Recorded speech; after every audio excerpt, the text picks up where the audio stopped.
अस्सलाम वालेकुम, welcome to learning lights by क्राउम है। आज लेक्चर 77 स्टार्ट करते हैं चैप्टर 4 से मेजर ऑफ डिस्पर्शन।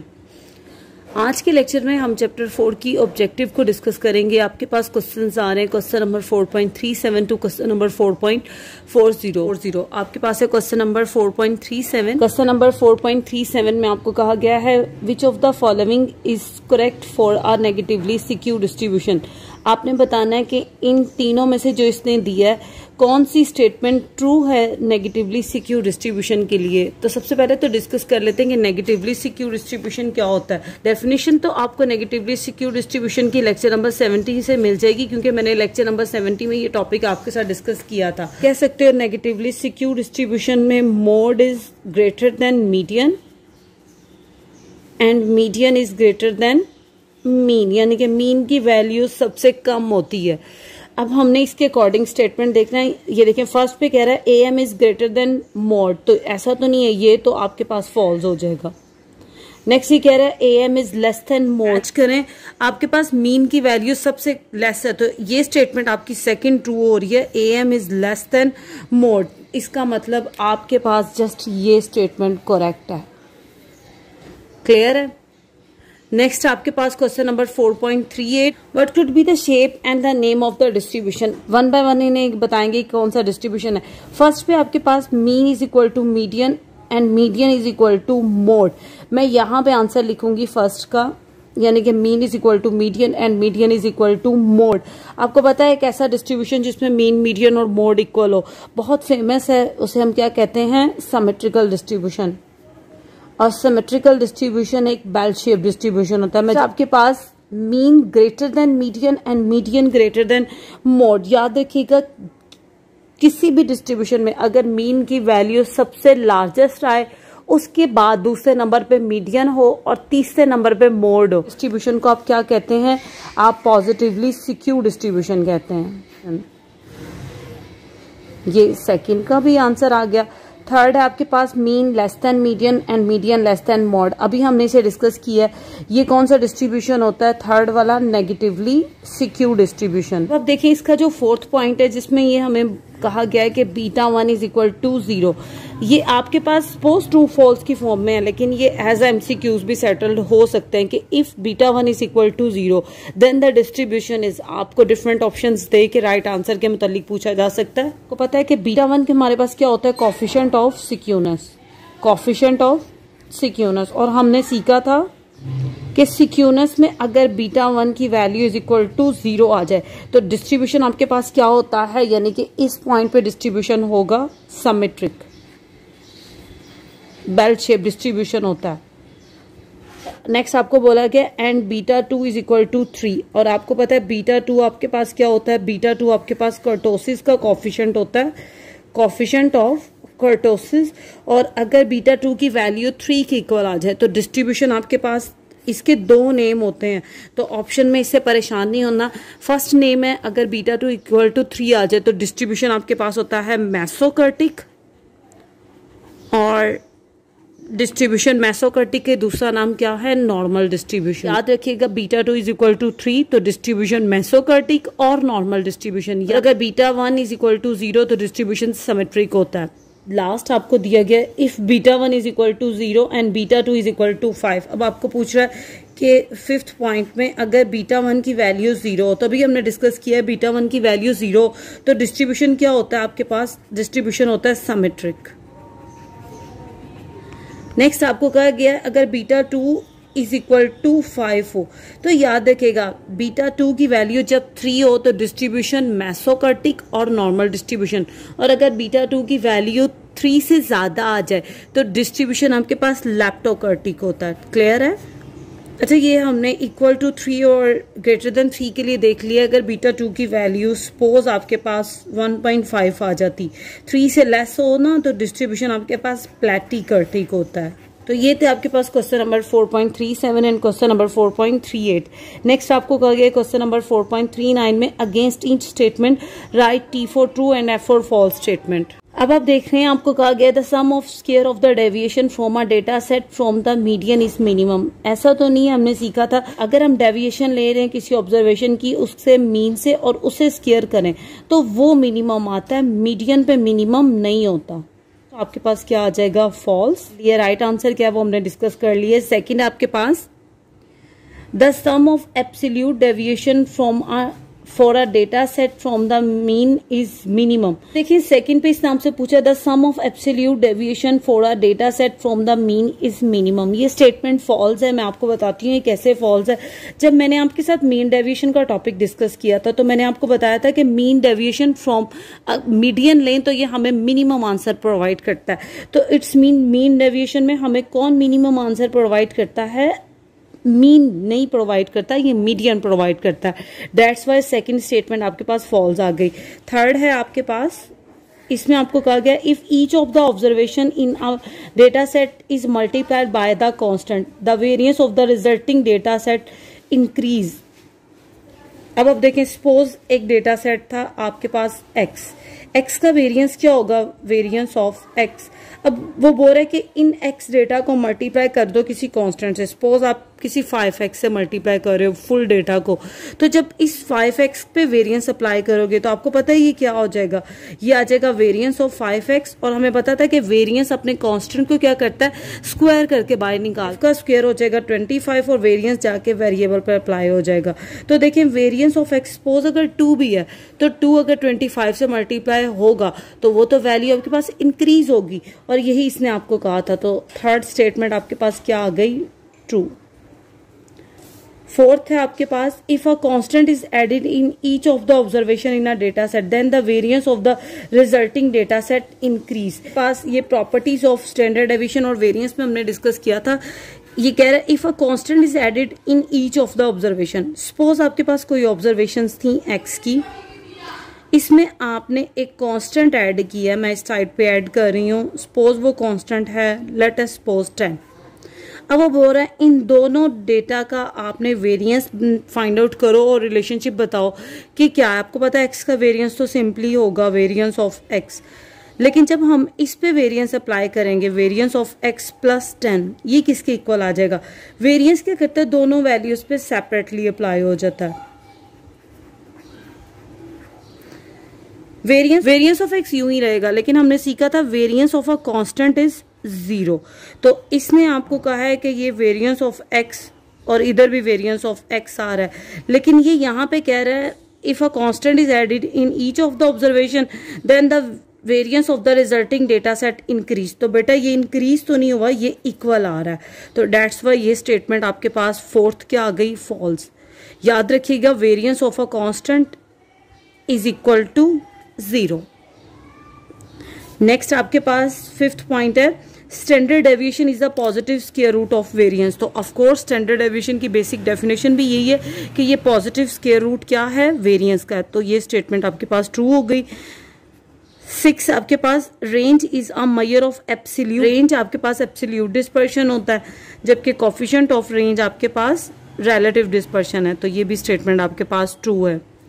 नेक्स्ट आपके पास A relative measure is independent of origin। तो ये स्टेटमेंट आपके पास ट्रू आ गई है। 8th आपके पास mean deviation is not based on all of the observation. ऐसा तो नहीं है, हमने मीन डेविएशन जब कैलकुलेट की थी तो हमने तमाम वैल्यूज को इंपॉर्टेंट दी थी। तो मीन डेविएशन आपका तमाम वैल्यूज पे बेस कर रहा होता है। डेट्स वाई ये स्टेटमेंट फॉल्स है। 9th पॉइंट आपको कहा गया semi inter quartile range is also called inter quartile range. आपको पता है कि सेमी इंटर क्वार्टाइल रेंज क्या होता है, IQR लिख रही हूँ मैं इसको, और दूसरी तरफ हमने बताना है कि क्या ये इंटर क्वार्टाइल रेंज के इक्वल है कि नहीं।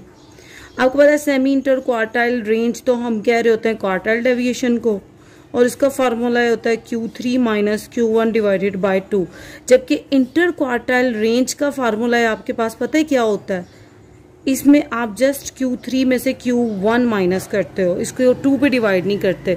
तो फिर खुद देखें क्या ये दोनों सेम है, नहीं सेम ना। इसमें आपने डिवाइड किया हुआ 2 से, जबकि इंटर क्वार्टाइल रेंज में आप 2 से डिवाइड नहीं करते। तो फिर ये 9th पॉइंट आपके पास फॉल्स बन रहा है। हमेशा जब भी ऑब्जेक्टिव प्रिपेयर करें ना तो राइट आंसर को, ये नहीं है कि बस ये राइट आंसर है तो यही होगा, उसकी लॉजिक को समझा करें। समटाइम ऐसा होता है कि क्वेश्चंस को उसने चेंज करके दे दिया होता है। पॉइंट है the standard deviation is dependent upon origin.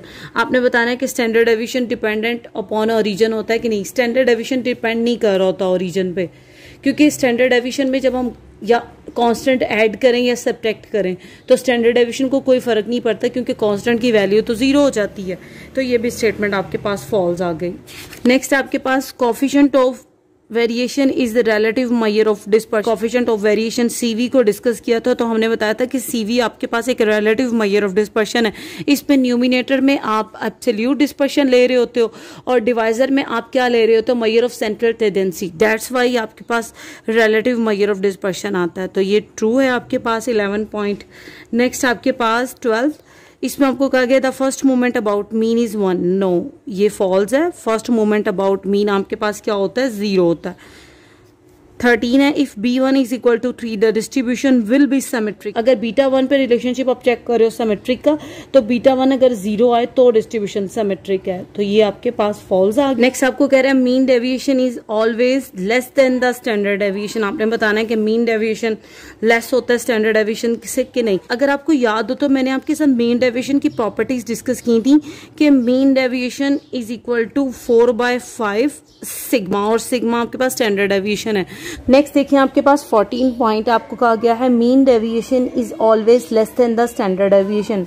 आपने एक प्रॉपर्टी देखी थी जब आपने मीन डेविएशन को डिस्कस किया था कि मीन डेविएशन आपके पास इक्वल होता है 4/5 सिग्मा के। लेट अस सपोज आपको मैं कहूं कि मीन डेविएशन की वैल्यू है 2.5, देन फाइंड स्टैंडर्ड डेविएशन। तो मैं ये प्रॉपर्टी पिक करूंगी, mean deviation is equal to 4/5 sigma. तो देखिए मीन डेविएशन की जगह पे आप लिख दोगे 2.5, ये 4/5 यूं ही रहेगा और ये सिग्मा आपके पास आ जाएगा। अब आप देखें सिग्मा यहीं रहा, आप 5 को पहले 2.5 से मल्टीप्लाई करवाओगे और 4 से डिवाइड कर दोगे तो फिर आपको सिग्मा की वैल्यू मिलेगी। तो हम देखते हैं कि सिग्मा की वैल्यू क्या आ रही है आपके पास, 2.5 मल्टीप्लाई बाय 5 डिवाइडेड बाय 4। तो देखें सिग्मा की वैल्यू आपके पास आ रही है 3.125।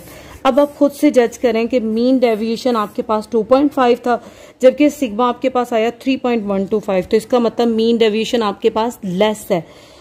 तो ये स्टेटमेंट आपके पास क्या हो गई, ट्रू। लास्ट है आपके पास the normal distribution is also known as mesokurtic distribution. अभी हमने ये डिस्कस किया कि नॉर्मल डिस्ट्रीब्यूशन को हम मेसोकर्टिक डिस्ट्रीब्यूशन भी कहते हैं। नेक्स्ट है आपके पास फिलिंग द ब्लैंक्स। आपको कहा गया है a measure of dispersion is dash. आपके पास मेजर ऑफ डिस्पर्शन क्या होता है, ये आपको स्कैटरनेस बताता है, इज कॉल्ड स्कैटर। फैलाव आपको बता रहा होता है ना कि आपका डेटा कितना स्प्रेड हो रहा है, ये कितना स्कैटरनेस डेटा में इन्वॉल्व है। ये सेकंड पॉइंट है a measure of dispersion expressed as a coefficient is called dash measure of dispersion. तो हमने देखा था कि जिस मेजर ऑफ डिस्पर्शन को एज अ कोएफिशिएंट रिप्रेजेंट किया जाए वो आपके पास फिर क्या बन जाता है, वो आपके पास रिलेटिव डिस्पर्शन आ जाता है। थर्ड है आपके पास sum of absolute deviation are minimum if computed from. हमने सीखा था कि sum of absolute deviation are minimum, minimum होगी अगर हम इसे किससे कंप्यूट करें, मीडियन से कंप्यूट करें। फोर्थ पॉइंट है the value of standard deviation does not dash if a constant is added or subtracted does not change। Standard deviation में कुछ भी प्लस और माइनस करने से स्टैंडर्ड डेविएशन की जो टर्म है उससे कोई फर्क नहीं पड़ता। आपके पास fifth coefficient of variation is always dash from unit of dash. याद रखिएगा कोएफिशिएंट ऑफ वेरिएशन आपके पास सीवी आता है और इसमें पूछता है कि सीवी इज ऑलवेज, ये फ्री होता है, इसमें कोई यूनिट नहीं होता क्योंकि न्यूमिनेटर और डिनोमिनेटर का सेम यूनिट होता है, वो कैंसिल हो जाते हैं। तो कोएफिशिएंट ऑफ वेरिएशन में यूनिट नहीं आता, free from unit of measurement. Next आपके पास है 6 a data having least CV is considered. जिस भी डिस्ट्रीब्यूशन का सीवी लेस हो, अगर सीवी लेस होता है तो फिर डेटा आपके पास ज्यादा कंसिस्टेंट होता है, मोर रिलायबल होता है। तो हम ये लिखेंगे data having least CV is consider more consistent, more reliable, more uniform, आप कुछ भी लिख सकते हैं। नेक्स्ट आपके पास 7 A lack of symmetric is called, तो हमें lack of symmetric कौन बताता है? सिक्योनस बताता है of course. 8 point in a symmetrical distribution the quartile deviation QD is equal from median on both side. Next आपके पास X point Shepard correction is applicable when the frequency distribution tend to dash in both direction. अब आप देख रहे हैं 9 point में आपको कहा गया Sheppard correction is applicable when the frequency distribution tend to 0 in both direction. आपको एक नॉर्मली डिस्ट्रीब्यूशन प्रोवाइड किया है, आपने खुद से हाइट टेक की है और डिस्ट्रीब्यूशन ड्रा करके फिर उस डिस्ट्रीब्यूशन का आपने क्या फाइंड आउट किया? मोमेंट्स फाइंड आउट किए हैं. तो फिर उस सूरत में आपके पास याद रखिएगा शेपर्ड करेक्शन में सिर्फ 2 मोमेंट्स पे करेक्शन होती है, एक M2 पे करेक्शन होती है और एक M4 पे करेक्शन होती है. ये इस वजह से करेक्शन होती है कि ये दोनों हम क्या करते हैं? पॉजिटिव कंसिडर्ड करते हैं इनको. अप्लाई ही सेकेंड और फोर्थ मोमेंट पर होता है, ये फर्स्ट और थर्ड मोमेंट पे अप्लाई नहीं होता. लास्ट आपके पास a relative measure of dispersion is the dash between the absolute dispersion and the average. आपके पास रिलेटिव डिस्पर्शन क्या होता है? रिलेटिव डिस्पर्शंस वो डिस्पर्शंस होते हैं जिनमें हम कोफिशिएंट मेंशन करते हैं, like coefficient of standard deviation, coefficient of range, ये सारे रिलेटिव डिस्पर्शन है. अभी मैं पूछा relative measure of dispersion is the dash between absolute dispersion and the average. आपको पता है जैसे स्टैंडर्ड डेविएशन है ना, कोफिशिएंट ऑफ स्टैंडर्ड डेविएशन आपके पास standard deviation divided by arithmetic mean. तो आप खुद देखें, इसने ये पूछा था a relative dispersion, a relative measure of dispersion is the dash between the absolute dispersion. इसका मतलब है कि अपर वैल्यू तो आपके पास एब्सोल्यूट डिस्पर्शन पड़ा होता है, स्टैंडर्ड डेविएशन आपके पास एक एब्सोल्यूट डिस्पर्शन है, और आपके पास नेक्स्ट क्या आता है? डिवाइजर में क्या होता है? एवरेज पड़ी होती है, अर्थमेटिक मीन. तो फिर इधर आप देखो स्टैंडर्ड डेविएशन और अर्थमेटिक मीन के दरमियान क्या रिलेशनशिप है? डिवीजन का. तो यहाँ पे डिवीजन नहीं सूटेबल लगेगा, हम यहाँ पे लिखेंगे रेशो, क्योंकि रेशो का मतलब भी डिवाइड ही होता है. तो ये जो क्वेश्चन हमने डिस्कस किए हैं 4, ये आपसे एज MCQs भी पूछ सकते हैं, आपसे वाइवा में भी पूछ सकते हैं. इसके साथ आज का हमारा लेक्चर फिनिश होता है. लास्ट ऑफ सबसे रिक्वेस्ट है प्लीज चैनल को लाइक और सब्सक्राइब करें, अपने दोस्तों के साथ शेयर करें. अपना ख्याल रखिएगा. अल्लाह हाफिज़.